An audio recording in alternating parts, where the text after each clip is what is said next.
NRO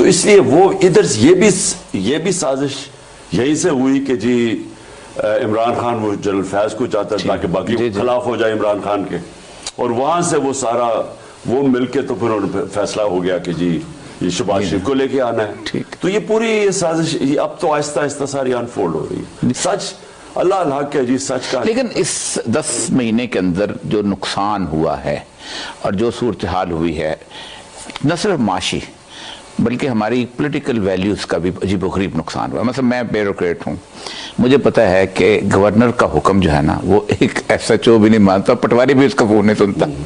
ایک chief secretary نے کیسے اس کا حکم مان لیا؟ کہ گورنر تھا اس کے پیچھے. دیکھیے جی، پہلے تو یہ دیکھ لیں کہ جو نقصان ہوا ہے پاکستان، ٹھیک، سب سے پہلے تو معیشت تباہ ہو گئی. اور یہ مجھے پھر افسوس سے کہنا پڑتا ہے کہ میں نے یہ جو ایک آدمی نے جس نے سارے فیصلے کیے ہیں، جو ذمہ دار ہے سب کا، میں نے اس کو کہا، میں نے کہا یہ اگر سازش ہو گئی کامیاب تو یہ معیشت کوئی نہیں سنبھال سکے گا. اور میں اگر آپ کو میری نہیں سمجھ آ رہی تو میں یہ جو معیشت کا ایکسپرٹ ہے شوکت ترین، اس سے تو کم از کم پوچھ لیں کہ کیا اثرات ہوں گے اگر اس سٹیج کے اوپر آپ نے رجیم چینج کیا. اور اس نے بھی سمجھایا اور ہم دونوں سے دلاسا دیا کہ فکر ہی نہ کریں، ہم تو کنٹینیوٹی چاہتے ہیں. پیچھے سے وہ چوری چل رہی تھی. تو ان سے معیشت سنبھلنی نہیں، کیونکہ پہلے تو مجھے یہ کوئی سنہری دور بتا دیں نون لیگ کا جب انہوں نے کوئی بہت بڑے کام کیے ہوں. 99 میں گئے پاکستان بینکرپٹ، 2018 میں یہ گئے پاکستان بینکرپٹ. تو ان سے جو اسحاق ڈار 2 دفعہ بینکرپٹ کر کے ملک گیا ہے اس نے آگے سنبھالنا تھا. تو یہ جو ہوا ہے وہ ہونا تھا. لیکن جو افسوسناک بات یہ ہے کہ انہوں نے پاکستان کو ادھر لے گئے ہیں جدھر اب وہ فٹ ان ہوتا ہے. وہ جو پرکنز کی کتاب ہے confessions of an economic hit مین.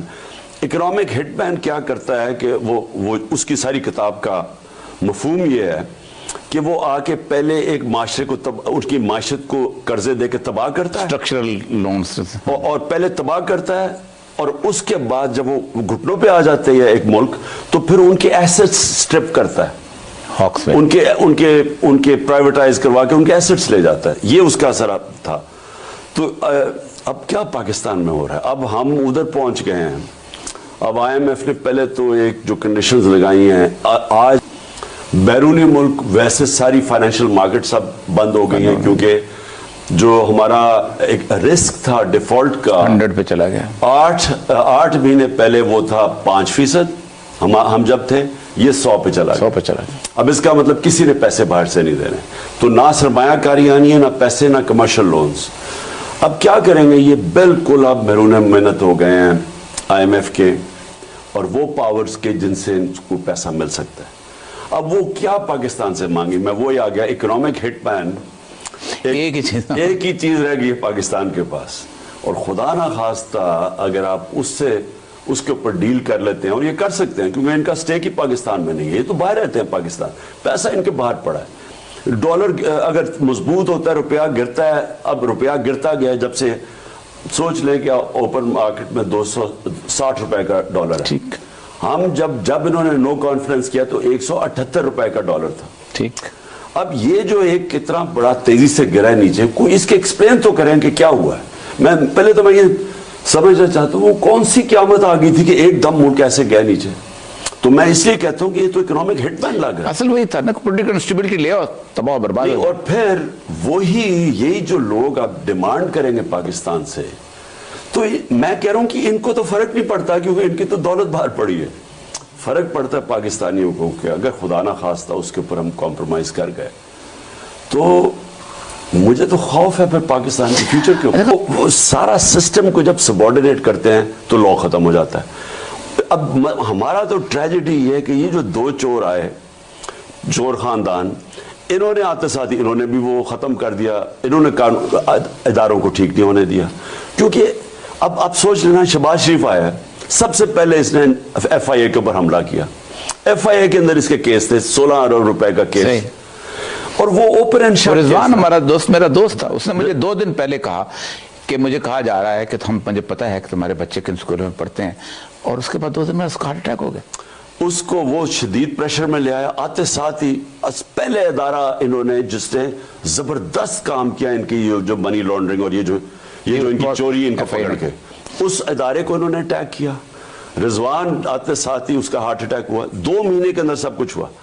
4 وہ گواہ جن کے اکاؤنٹس میں نوکروں کے نام پہ پیسے آ رہے تھے, چاروں ہارٹ اٹیک سے 2 مہینے میں مرے. سگنل گیا ایف آئی اے کو, انہوں نے اپنا آدمی بٹھایا, سارے کیسز ختم کیے. ایف آئی اے ختم.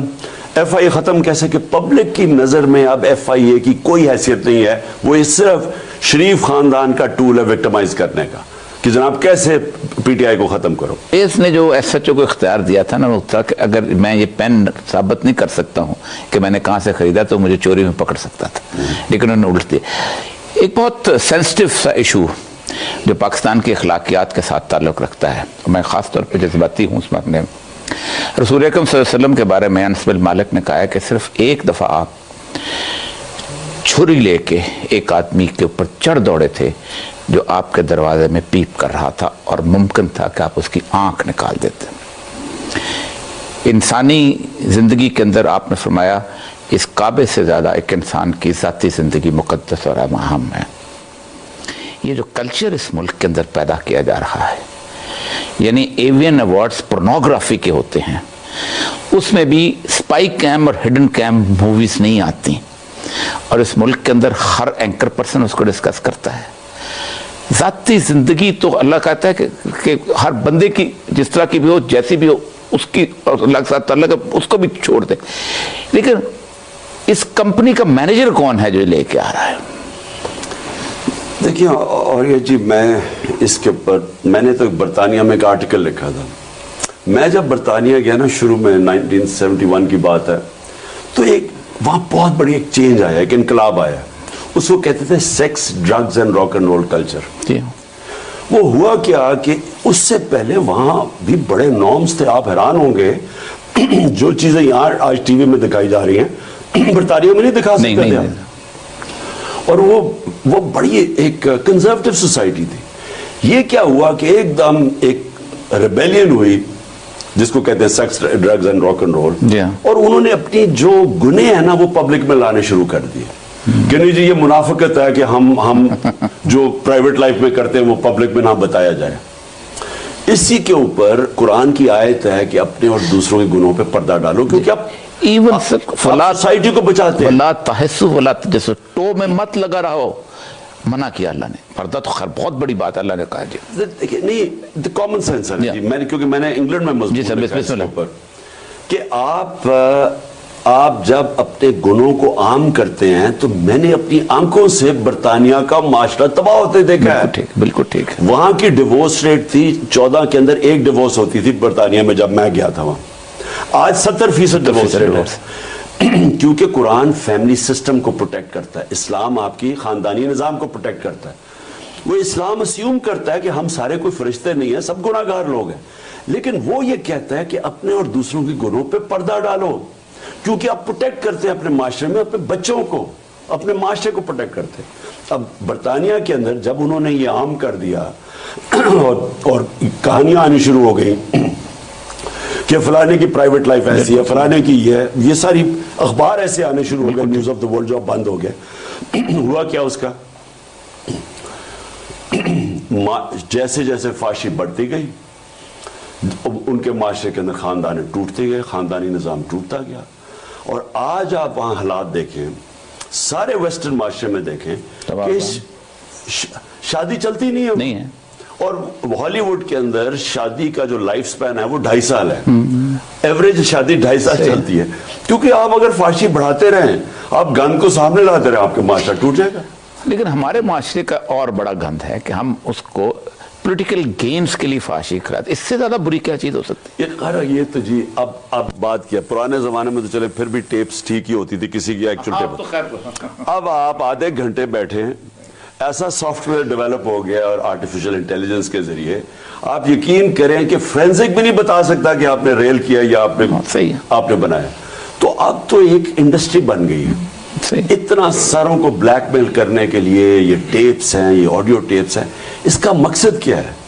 اس کا مقصد یہ نہیں ہے کہ آپ کوئی معاشرے کے اندر کسی کی اصلیت سامنے لے کے آ رہے. اس کا مقصد یہ بلیک میل کرنا، گند اچھالنا، اور کوئی فکر نہ کرنا کہ اس کا اثر آج، اور یہ صاحب بچوں کے پاس موبائل فون ہے، 8 سال کے بچے موبائل فون لے کے پھرتے ہیں، اب ان کے موبائل فون کے اوپر آپ یہ گند لے کے آ رہے ہیں، آپ سوچیں اس کا معاشرے میں